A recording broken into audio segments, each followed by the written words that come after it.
జాన్వీ కపూర్ అతి లోక సుందరి దివంగత నటి శ్రీదేవి ముద్దుల కూతురిగా ఇండస్ట్రీలోకి అడుగుపెట్టింది. తన అందచందాలతో కుర్రకారు హృదయాలు కొల్లగొడుతూ పరిశ్రమలో వరుస అవకాశాలతో దూసుకెళ్తుంది.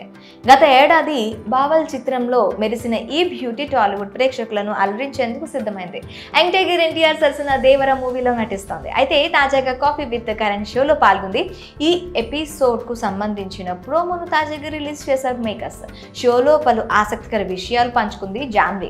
ఈ క్రమంలోనే కరణ్ జోహర్ అడిగిన ప్రశ్నలకు ఆన్సర్ ఇచ్చింది.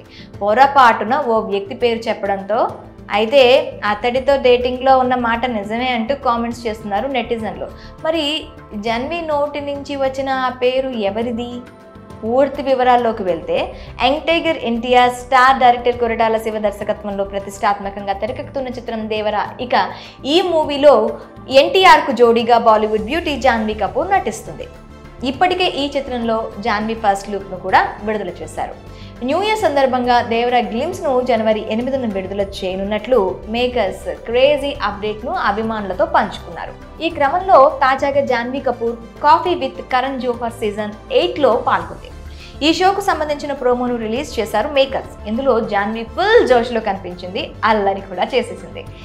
ఇక ఎప్పట్లాగా కరణ్ జోహర్ తన ప్రశ్నలతో తనకు కావాల్సిన కంటెంట్ను రాబట్టుకునే ప్రయత్నం చేశాడు. అందులో భాగంగా జాన్వీని ప్రశ్నిస్తే నీ స్పీడ్ డయల్ నెంబర్లో 3 పేర్లు చెప్పు అని ప్రశ్నించగా డాడీ, కుషు, సిక్కు అని టక్కున పేర్లు చెప్పి నోరు ఖర్చుకుంది.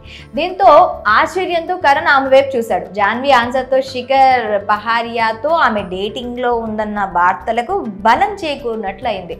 గతంలో జాన్వీ శిఖర్లు జంటగా చాలా సార్లు కనిపించారు. దీంతో వీరిద్దరు డేటింగ్లో ఉన్నారంటూ వార్తలు వైరల్ అయ్యాయి.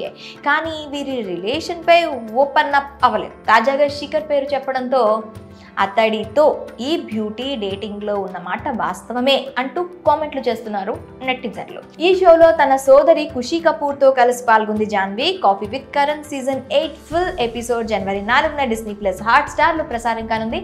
జాన్వీ చెప్పిన పూర్తి విషయాలు తెలియాలి అంటే జనవరి 4 వరకు ఆగాల్సిందే. మరి ఈ విషయంపై మీ అభిప్రాయాలను కామెంట్ రూపంలో మాకు తెలియజేయండి.